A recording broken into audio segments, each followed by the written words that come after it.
Lincoln, stop. Someone save us. Please save us.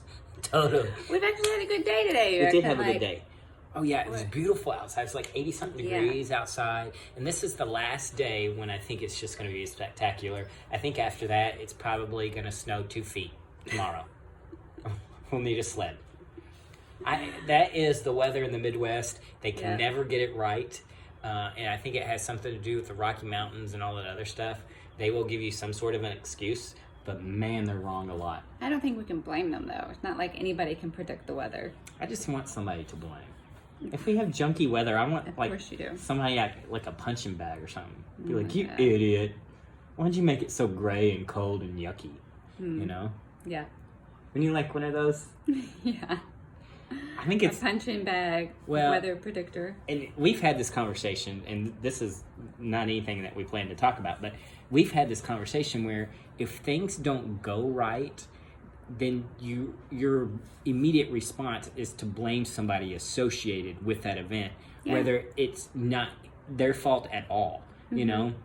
So it's kind of like getting mad at the cashier after you had a ton of groceries go through, and then you realize you don't have your wallet. Yeah, you know? Somebody else's fault. Yeah, it's like, that stupid cashier looked at me and said, what do you mean you don't have your wallet? You know, it's like, it was not the cashier's fault. Let's face it, okay? Right. And then there's certain things that are not anybody's fault. It just because there's a bad outcome doesn't mean it's somebody's fault, you know? Sometimes it is. What a lot about of a times it's crying not. baby? It's not the baby's fault. Poor little Solid, man. Look I know. I wanted to Google earlier. How can you blame? Look how beautiful he is. My buddy. I know. You can't blame him. I know. It was funny. Andrew got upset with me earlier because, not upset, but you were just like, hello, he's a 5-month-old whenever I was... No, your exact expression was, we need to look into why he's crying while he sleeps, right? Like before he goes to sleep. And I'm like, I think we could look it up, but I'm pretty sure it's going to say, he's 5 months old. I'm pretty sure that's going to happen. I know. But, I don't think that was my question. I think my question was, maybe he was just crying like something was bothering him. I don't know. But anyway, but then he was like, oh, he's 5 months old. Anyway, we got this 5-month-old out in the pool today. Mm-hmm. So we decided today to take a break from our quarantine projects. And Which is very easy to do, by the way. Yeah. If you want to see some of our quarantine projects, I keep forgetting to tell you guys, you can look up our stories on Instagram. I think I don't even know my Instagram handle name. What is it called? Did you say pan? I don't know. Panhandle. I don't know. What's it called? Handler? I don't remember what it's called. Are you a trucker? I don't know. In Pensacola? Panhandle? What are you? Instagram Name? ID. I don't know. Hashtag? No, hashtag is different. I don't know. You're not. How do people find you on Instagram, babe? Go. At @tcrossdill. I have to do the interview. Anyway, so find her on her panhandle while she's trucking across Pensacola. Well, there's a name for like your Instagram ID is like handler or something. I don't know. I can't remember. I didn't have you to laugh at. I don't know. Oh. Anyway. Let me just say, you guys think I laugh at her all the time. She makes fun of me whenever the video's not rolling. She's all up in my case. Don't worry about it. I was just about to say, I think she hands it right back. 75% of the time it's like this, but then the other 25% were like, something's wrong. Well, that's a good day. 25%. Well, that's a good I think a lot of our friends know the 25% of the time that we kind of like get into it, and then a lot of our friends see us 75% of the time where we're like having fun, cracking up, and then. Well, I can tell you this: we are very close when we go out with friends. We are very close with the way we are behind doors. We don't really hide anything. Yeah, we don't. We don't let each other get by with anything, and we are very open about it. That's for sure. Yeah. Right? Yeah. So this is what you get. It's raw, it's real, and it's authentic.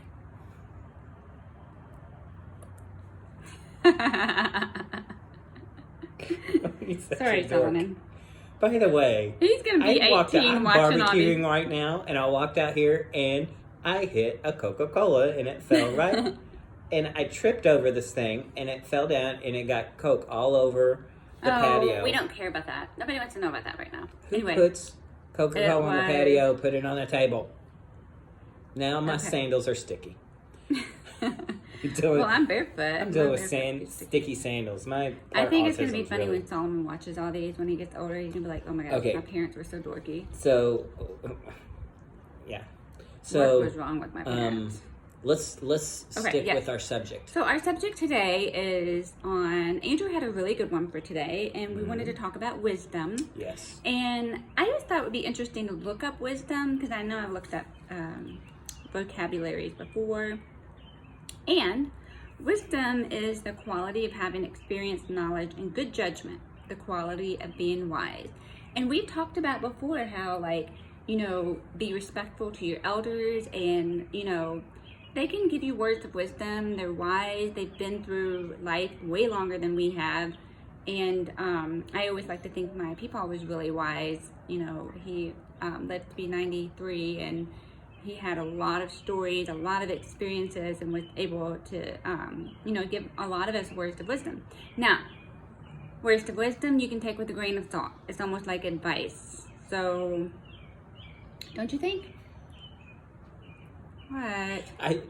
You know, the reason I wanted to talk about this subject is because I feel like being off work for as long as I have, I've been able to reflect about the finer things in life and slowing down life a little bit. Mm-hmm. And from that, I feel like I've become more wise with how to approach stressful situations. I agree.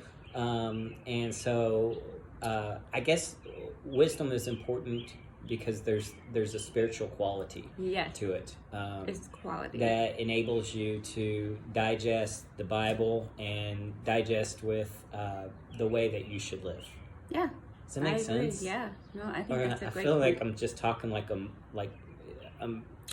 just speaking random through stuff. you. No, I feel like I'm just saying a lot of random stuff. It's hard to relate, you know, exactly how I felt, but I just feel like with having this time off, that I can reflect a lot easier, you know? Well, and you were saying, like, you would think that you would want to be going back to work because, you know, like, but you're not. Like, you're at this point in time, like 3 weeks into the quarantine, or 4 weeks, whatever it is. At this time, we're kind of used to it, and we're kind of used to the new norms.